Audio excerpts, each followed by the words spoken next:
कल्याणमध्ये गुढीपाडवा आणि नववर्षानिमित्तानं भव्य अशी मिरवणूक काढण्यात आलेली.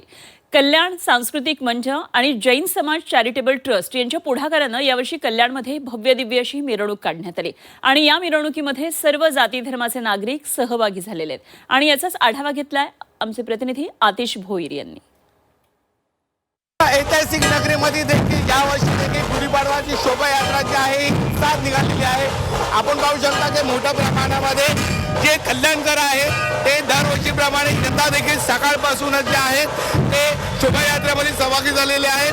विविध सामाजिक ज्या संस्था आहेत त्या या मिरवणुकीमध्ये सहभागी झालेल्या आहे. आपण पाहू शकता की महिला ज्या आहेत डोक्यावरती फेटे जे आहे परिधान केलेले आहेत, गुढ्या ज्या आहेत ते उभारलेल्या आहेत आणि जे महिला आहेत त्या देखील गाडीवरती ज्या आहेत त्या बाईकवरती निघाले. मॅडम काय सांगाल, आज गुढीपाडवा आहे आणि आपण निघालेले आहात फेटे बांधून वगैरे.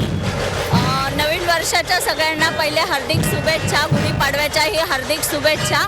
खूप नवचैतन्याचं भरभरून सगळ्यांनी नवीन वर्षाचं स्वागत करायचं आहे.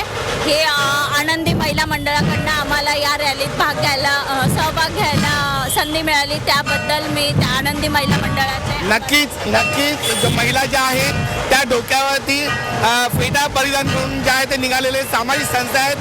कल्याणचे सांस्कृतिक मंच आहे, त्याचप्रमाणे जैन समाजाची संघटना जी आहे त्यांनी हे भव्य अशा रॅलीचं आयोजन केलेलं आहे. सामाजिक संदेश देणारे जे आहे ते रॅलीमध्ये देखील सहभागी झालेले आहेत. त्यामुळे कल्याणमध्ये सकाळपासूनच जे आहे कल्याणकरांमध्ये उत्साह जो आहे पाहायला मिळत आहे. कॅमेरामन कॅनडसह आतिश भोईर, कल्याण.